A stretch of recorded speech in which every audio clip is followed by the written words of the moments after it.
नमस्कार साथियों, infusion notes के यूट्यूब चैनल पर आपका स्वागत है। मैं आपका साथी कपिल तिवारी आज आपके सामने एक बहुत ही खास सेशन लेकर प्रस्तुत हूँ। जो अभी हमने जनरल साइंस के महत्वपूर्ण प्रश्नों की सीरीज शुरू की थी साथियों, उसी में यह वीडियो रहेगा। 25 महत्वपूर्ण प्रश्न हैं, उन पर अपने चर्चा करेंगे।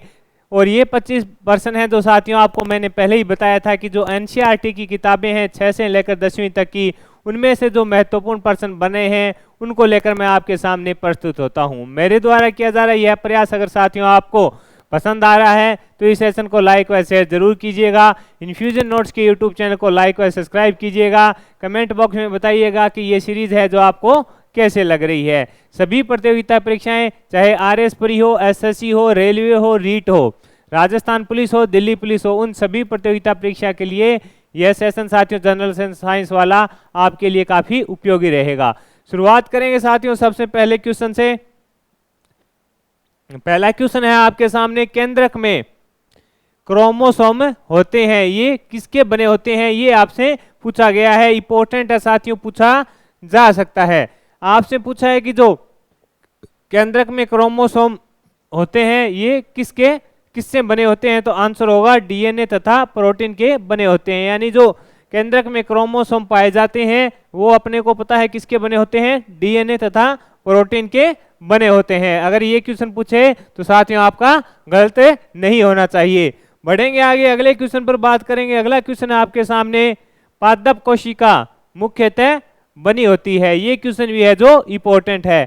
पादप कोशिका मुख्यतः बनी होती है, ये आपसे पूछा गया है। आंसर रहेगा सेल्यूलोज। क्या आंसर रहेगा? सेल्यूलोज से बनी होती है। कौन सी पादप कोशिका है जो मुख्यतः बनी होती है? तो आपका आंसर होगा सेल्यूलोज से बनी होती है। इंपॉर्टेंट है, पूछा जा सकता है।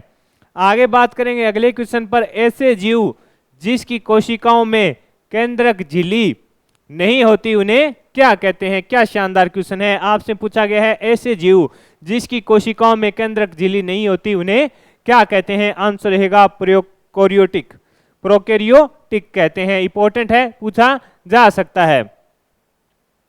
आगे बढ़ेंगे साथियों, अगले क्वेश्चन पर बात करेंगे। अगला क्वेश्चन है आपके सामने, न्यूक्लियन में होते हैं, यानी जो न्यूक्लियन होता है उसमें क्या होते हैं? तो ये आपको ही पता है, साधारण सा क्वेश्चन है।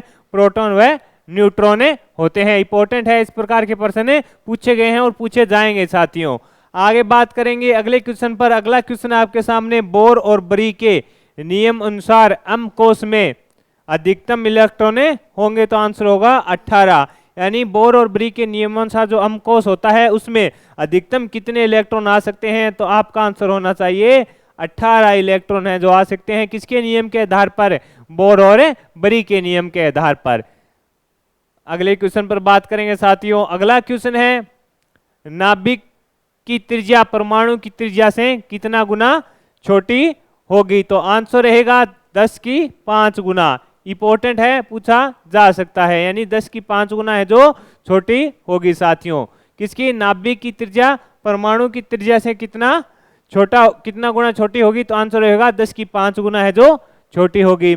आगे बात करेंगे। अगला क्वेश्चन है, पौधों को संरचनात्मक दृढ़ता प्रदान करता है, यानी जो पौधे होते हैं उनको संरचनात्मकता दृढ़ता है जो कौन प्रदान करता है? तो आंसर रहेगा सेल्यूलोज है जो प्रदान करता है। ये इंपॉर्टेंट क्वेश्चन है साथियों, आपसे पूछा जा सकता है। पौधों को संरचनात्मक दृढ़ता कौन प्रदान करता है? आंसर रहेगा सेल्यूलोज प्रदान करता है। आगे है, अगले क्वेश्चन पर बात करेंगे, परमाणु उदासीन क्यों होता है? इस पर बात करें तो परमाणु में धनावेश तथा ऋणावेश हैं जो समान मात्रा में होते हैं। यानी प्रोटॉन धनावेश है और जो ऋणावेश है वो दोनों है जो समान आवेश में होते हैं, जिसके कारण है जो यह क्या होता है? उदासीन होता है। अगले क्वेश्चन पर बात करेंगे। अगला क्वेश्चन है, कोशिका की सभी उपापचयी क्रियाओं का नियंत्रण करता है? तो केंद्रक करता है। ये क्वेश्चन कई बार पूछा गया है। यानी जो कोशिका की सभी उपापचयी क्रियाएं होती हैं उनका नियंत्रण कौन करता है? आंसर रहेगा केंद्रक है जो करता है। आगे बढ़ेंगे साथियों। अगला क्वेश्चन आपके सामने, रोबोट हुक ने प्रकोष्ठों को क्या कहा? ये क्वेश्चन है जो साथियों काफी इंपॉर्टेंट है। आपसे पूछा गया है कि जो रोबोट हुक है उन्होंने प्रकोष्ठों को क्या कहा है? आंसर होगा कोशिका। क्या कहा है? कोशिका कहा है। किसने कहा है? रॉबर्ट हुक ने। किसको कहा है? प्रकोष्ठों को। क्या कहा है? कोशिका कहा है। बढ़िया से इसको याद कीजिएगा, शानदार क्वेश्चन है। आगे है साथियों अमीबा, कैलेमेडोमांस, कैलेमेडोनोमांस, पैरामीशियम, बैक्टीरिया किस प्रकार के जीव हैं? तो एक कोशिका जीव हैं। कौन कौन से? अमीबा और कैलेमीडोमांस और पैरामीशियम है, जो किस प्रकार के जीव हैं? आंसर रहेगा एक कोशिकीय जीव है। पूछा जाता है, अमीबा का कई बार पूछा गया है साथियों, पैरामीशियम का भी कई बार पूछा गया है, तो आपका आंसर होना चाहिए एक कोशिका जीव है। आगे बात करेंगे अगले क्वेश्चन पर। अगला क्वेश्चन है आपके सामने, फंजाई, कवक, पादप तथा जंतु किस प्रकार के जीव हैं? तो बहुकोशिकीय जीव हैं, यानी फंजाई, कवक, पादप तथा जंतु किस प्रकार के जीव हैं? तो आंसर होगा बहुकोशिकीय जीव हैं। आगे है कोशिका में केंद्र का पता किसने लगाया? तो आंसर होगा रॉबर्ट ब्राउन ने। किसने लगाया? रॉबर्ट ब्राउन ने लगाया। किसने लगाया? रॉबर्ट ब्राउन ने। अगले क्वेश्चन पर बात करेंगे साथियों, जेई प्रोकंज ने कोशिका में स्थित तरल जैविक पदार्थ को क्या नाम दिया? तो जीव द्रव्य।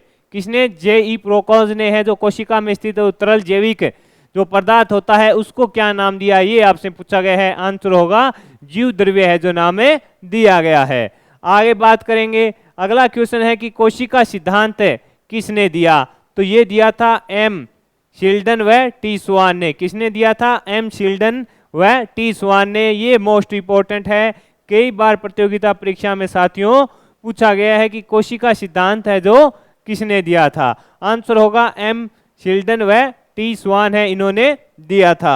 आगे बात करेंगे अगले क्वेश्चन की, कोशिका सिद्धांत को आगे किसने बढ़ाया? यानी जो कोशिका सिद्धांत था उसको आगे है कौन लेकर गया? आंसर होगा विरोय। कोशिका सिद्धांत को आगे कौन लेकर गया? आंसर होगा विरोय है जो कोशिका सिद्धांत को आके लेकर गया था। आगे है कुछ कोशिकाएं अपना आकार बदलती रहती है, उसका उदाहरण है तो अमीबा एक कोशिकीय इसका आंसर रहेगा। यानी कुछ कोशिकाएं हैं जो अपना आकार बदलती रहती है, इसका उदाहरण क्या रहेगा? अमीबा एक कोशिकीय है जो इसका उदाहरण रहेगा। आगे बात करेंगे साथियों अगले क्वेश्चन के, जल के अणुओं की गति जब विभेदक, वर्णात्मक, पारगम्य, झिल्ली द्वारा हो तो उसे क्या कहते हैं? ये क्वेश्चन है इंपॉर्टेंट है। यानी जल के अणुओं की गति जब विभेदक, वर्णात्मक, पारगम्य, झिल्ली द्वारा हो तो इसे क्या कहते हैं? परासरण कहते हैं। इसे क्या कहते हैं? परासरण कहते हैं। इंपॉर्टेंट रहेगा, आंसर क्या रहेगा? परासरण। आगे है प्लाज्मा झिल्ली किसकी बनी होती है? तो यह आंसर रहेगा साथियों लिपिड तथा प्रोटीन की है जो बनी होती है। ये इंपॉर्टेंट है, कई बार पूछा गया है। आगे है अमीबा अपने भोजन किस प्रक्रिया द्वारा प्राप्त करते हैं? जो अमीबा होते हैं वो अपना भोजन किस प्रक्रिया द्वारा प्राप्त करते हैं? इंडोसाइटोसिस प्रक्रिया है, उसके द्वारा है जो अमीबा अपना भोजन प्राप्त करते हैं। इंपॉर्टेंट है साथियों, पूछा जा सकता है, मोस्ट इंपॉर्टेंट क्वेश्चन रहेगा ये। आगे है लाइसोसोम का निर्माण होता है गोल्जीय उपकरण में। ये इंपॉर्टेंट रहेगा कि लाइसोसोम का निर्माण होता है गोल्जीय उपकरण में। आगे है झिल्ली जीवांत जनन किसे कहते हैं? तो आंसर है कि कुछ प्रोटीन तथा वसा कोशिका झिल्ली को बनाने में सहायता करते हैं। इस प्रक्रिया को झिल्ली जीवांत जनन कहते हैं। यानी झिल्ली जीवांत जनन की डेफिनेशन क्या है? कुछ प्रोटीन तथा वसा कोशिका झिल्ली को बनाने में सहायता करते हैं, इस प्रक्रिया को झिल्ली जीवांत जनन है जो कहते हैं। इंपॉर्टेंट है, पूछा जा सकता है। आगे बढ़ेंगे अगले क्वेश्चन पर बात करेंगे। अगला क्वेश्चन है CO2 व O2 कोशिका झिल्ली के आर पार किस प्रक्रिया के द्वारा आ जा सकते हैं? तो विसरण के द्वारा है जो CO2 होता है वह O2 कोशिका झिल्ली के आर पार है जो किस प्रक्रिया के द्वारा आ जा सकते हैं? आंसर होगा विसरण। ये क्वेश्चन है इंपॉर्टेंट रहेगा। आगे है साथियों माइटोकॉन्ड्रिया की तरह किसमें भी अपना DNA तथा राइबोसोम होते हैं? तो प्लेस्टिड है उसमें पाए जाते हैं। यानी इसमें पूछा गया है कि माइटोकॉन्ड्रिया की तरह किसमें अपना DNA तथा राइबोसोम होते हैं तो आंसर होगा प्लेस्टिड।